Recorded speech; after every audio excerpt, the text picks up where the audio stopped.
คนที่ประสบความสำเร็จชีวิตใน1วันจะมีเวลา25ชั่วโมงส่วนคนที่ล้มเหลวชีวิตใน1วันจะมีเวลาเพียง23ชั่วโมงเท่านั้นเป็นวลีหนึ่งที่อาจารย์คิมดันโดได้เขียนเอาไว้ในหนังสือเพราะเป็นวัยรุ่นจึงเจ็บปวดกล่าวคือทุกคนมีเวลาเท่ากัน24ชั่วโมงแต่คนที่สำเร็จจะใส่มันสร้างผลลัพธ์เหมือนกับว่าตัวเองมีเวลาหลายกว่าคนอื่นข้อยเองก็เป็นคนหนึ่งที่เฮ็ดหยังมาหลายอย่างทั้งเฮ็ดเพจเขียนบทความอ่านหนังสือตัดต่อภาพ ข้อยมักจะเจอคำถามประมาณว่าต้องบริหารจัดการเวลาแบบใดจึงจะเฮ็ดได้ทั้งเบิดนี้ซึ่งข้อยมักจะตอบกลับไปว่าประเด็นมันบ่ได้อยู่ที่มีหรือบ่มีเวลาดอกแต่มันอยู่ที่ใช้หรือบ่ใช้เวลาต่างหากเพราะคนเรามีเวลาเท่ากัน24ชั่วโมงแล้วข้อยสิมีเวลาหลายกว่าคนอื่นได้แนวใดล่ะเอาจริงๆข้อยก็บ่ได้เป็นคนหนึ่งที่จัดการเวลาได้ดีดอกข้อยเป็นคนหนึ่งที่ขี้คร้านสุดๆเพียงแต่ข้อยเป็นคนหนึ่งที่ให้ค่ากับเวลาต่างหาก และมื้อนี้ข้อยจะมาแบ่งปันวิธีการบริหารเวลาเพื่อว่าจะเป็นประโยชน์และเฮ็ดให้ทุกคนมีเวลาหลายขึ้นวันละ1ชั่วโมงข้อที่1เลยเจ้าต้องตั้งเป้าหมายสิ่งที่เฮ็ดให้คนส่วนใหญ่บริหารเวลาบ่ได้หรือบางเทื่อก็ใช้เวลาแบบสเปะสปะให้ผ่านไปวันๆก็เพราะว่าบ่มีเป้าหมายนี่แหละพอบ่มีเป้าหมายก็เลยบ่ฮู้ว่าจะใช้เวลาที่มีอยู่ไปกับหยังฉะนั้นสิ่งทำอิฐที่ต้องเฮ็ดคือการตั้งเป้าหมาย จะต้องมีเป้าหมายที่ชัดเจนก่อนว่าจะเฮ็ดไปเพื่อหยังการจัดการเวลาที่ดีต้องตั้งเป้าหมายให้ชัดเจนและเป็นรูปธรรมที่สุดและนำมาเรียงเป็นลำดับก่อนและหลังให้เหมาะสมเขียนรายการเป้าหมายที่จะต้องเฮ็ดออกมาก่อนว่าจะต้องเฮ็ดหยังแหน่เช่นออกกำลังกาย30นาทีอ่านหนังสือให้ได้วันละ30หน้าเขียนบทความให้ได้วันละ1บทเมื่อรู้แล้วว่าจะต้องเฮ็ดหยังแหน่สิ่งสำคัญต้องรู้ว่าจะเลิกหยังนำเช่น บ่จับโทรศัพท์ขณะอาบน้ำเพราะอาจเฮ็ดให้เสียเวลาบ่เปิดการแจ้งเตือนโทรศัพท์ขณะอ่านหนังสือบ่เช็กมือถือขณะเขียนบทความการจัดการชีวิตต้องกล้าหาญหลายพอที่จะตัดของบางอย่างออกไป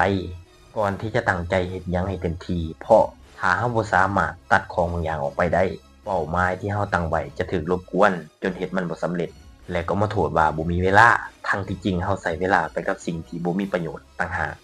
ดังนั้นเราควรตัดใจถิ้มสิ่งที่บ่จำเป็นออกจากชีวิตข้อที่2เลิกงานอดิเรกที่บ่มีผลกับเป้าหมายอย่างที่ได้บอกไปสิ่งที่ต้องเฮ็ดเป็นอันดับทำอิฐคือการตัดสิ่งที่บ่จำเป็นออกจากชีวิตดังนั้นสิ่งที่ควรตัดออกเป็นอันดับทำอิฐคืองานอดิเรกที่บ่มีผลกับเป้าหมายของเราซึ่งเป็นการกระทำที่เราคุ้นเคยจนติดเป็นนิสัยและเป็นสิ่งที่แก้ยากที่สุดเพราะขนาดเรารู้ทั้งรู้ว่ามันเสียเวลาแต่เราก็พยายามหาข้ออ้างมาเข้าข้างตัวเองจนได้สมัยที่ข้อยเฮ็ดเวียกประจำสิ่งที่ข้อยเฮ็ดเป็นประจำหลังเลิกเวียกคือการเล่นเกม ROV เป็นชีวิตจิตใจข้อยตามเล่นทุกซีซันเล่นตั้งแต่ปี2018จนฮอดปี2020ครั้งทำอิฐที่เล่นเพียงเอาม่วนแต่พอเล่นไปสักพักดันม่วนจนหยุดบ่อยู่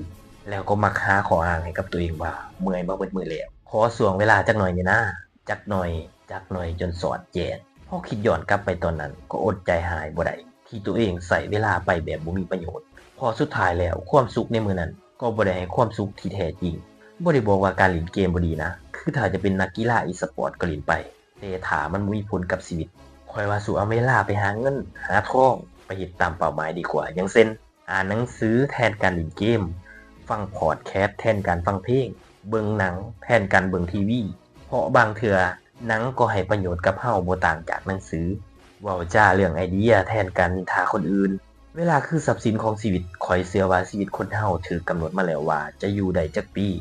ยิ่งเราใช้เวลาไปกับสิ่งที่บ่มีประโยชน์กับชีวิตเราเท่าใดชีวิตเราก็จะย่ำอยู่กับที่ข้อที่3เศษเวลามีค่าหลายกว่าที่คิดเวลาประมาณ15นาทีในช่วงที่ท่าเพื่อนขึ้นรถท่าอาหารเป็นช่วงเวลาที่ก้ำกึ่งบ่ฮู้ว่าจะเฮ็ดหยังคำถามคือทุกคนใช้เวลาเหล่านี้ไปเฮ็ดหยัง สมัยที่ข้อยเฮ็ดเวียกอยู่ไทยุคที่ไผๆก็ฟ้าวฟังยุ่งยองการเคลื่อนย้ายจากบ่อนหนึ่งไปหาบ่อนหนึ่งจะเกิดเศษเวลาเล็กๆน้อยๆขึ้นหลายดังนั้นอย่าท่าให้มีเวลาแต่ต้องนำเศษเวลาที่มีมาใช้ให้เกิดประโยชน์สูงสุดกับชีวิตของเราส่วนตัวข้อยเองมักจะใช้เวลาจากการเฮ็ดเวียกมาอ่านหนังสือ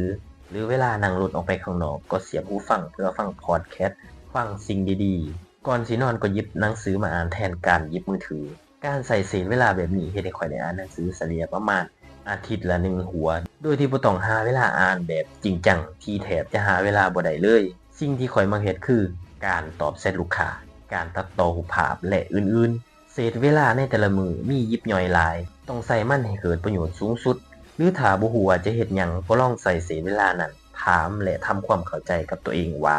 เฮาต้องการอิหยังกันแน่เพราะบางเทื่อการใช้เวลาคิดกับตัวเองเงียบๆอาจเฮ็ดให้เฮาค้นพบความจริงที่ยิ่งใหญ่ของตัวเองก็เป็นได้ดังนั้นอย่าเว้าติดปากว่าบ่มีเวลาประเด็นมันบ่ได้อยู่ที่มีหรือบ่มีเวลาแต่มันอยู่ที่ใช้หรือบ่ใช้เวลาต่างหากและถ้าทุกคนมักเนื้อหาดีๆแบบนี้ก็อย่าลืมติดตามเพจอาหารสมองได้ทุกๆช่องทาง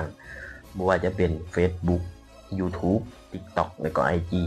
และมื้อนี้ข้อยก็ขอลาทุกคนไปก่อนสบายดี